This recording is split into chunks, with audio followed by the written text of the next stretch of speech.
The Turkic Khaganate, whose history goes back to the Ashin tribe, which inhabited the Altai Mountains, during the period of its strengthening, occupied a territory from the Korean Peninsula in the east to the Crimean Peninsula in the west, from the sources of the Yenisei in the north to the Amudarya River in the south. Only a state with a mature military system can hold such a vast territory in its hands. The military system of Turkish Khaganate is incomparable in this respect. No nation has conquered so many states and people, and no nation has been able to keep conquered people under its rule for many years. It's obvious that the secret of their success lay in the fact that they had the best military for their time, the best military arm, and the best intelligence. The main weapons of Turks were bows and arrows, with the help of which they could hit their opponent in distant combat. The warriors had composite bows of different types, which differed by the number and location of bone or horn covers.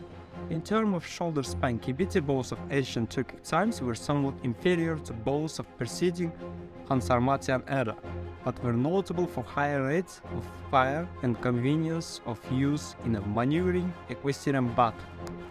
During the excavations of ancient Turkic burials with a horse in the Tian Shan and Jesu, various bone plates were discovered. Among them were the end side plates, which served to strengthen the ends of the kibiti, and the middle side plates, which strengthened the middle part of the bow.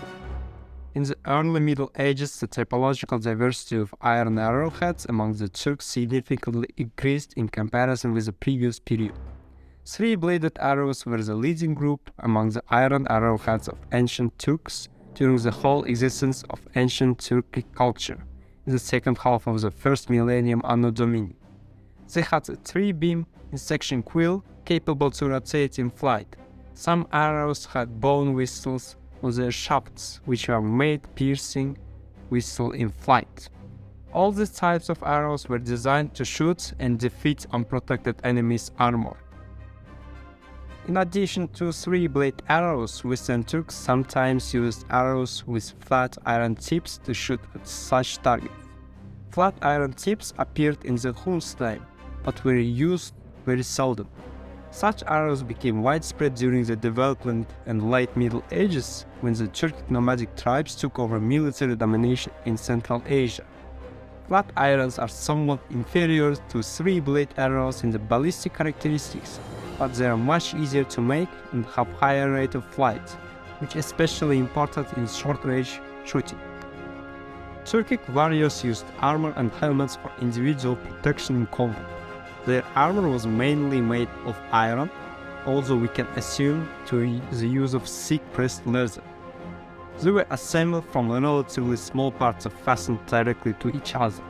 In terms of armor structure, we can distinguish lamellar armors. They were assembled from individual plates, which were connected in horizontal row strips. In the period of conquest of Turks, the saddles with rigid base and stirrups became widespread, sign to which landing of warriors was considerably strengthened, which widens their opportunities to fight on horseback. In the army of ancient Turks and some neighboring nomadic peoples appeared cavalry units, which from that time nomads of Central Asian region became an independent kind of troops. Accordingly, in addition to the Scythian tactics of shooting the enemy remote with bows, they also developed such a technique as a frontal attack by heavily armored horsemen. The spears found in the monuments of the Western Turks were designed to pierce the armor. They could be used to ram the enemy during the mounting attack in a tightly closed formation. Spear axes had banners or flags attached to them, which served as identification signs to transmit signals to the soldiers in the course of battle.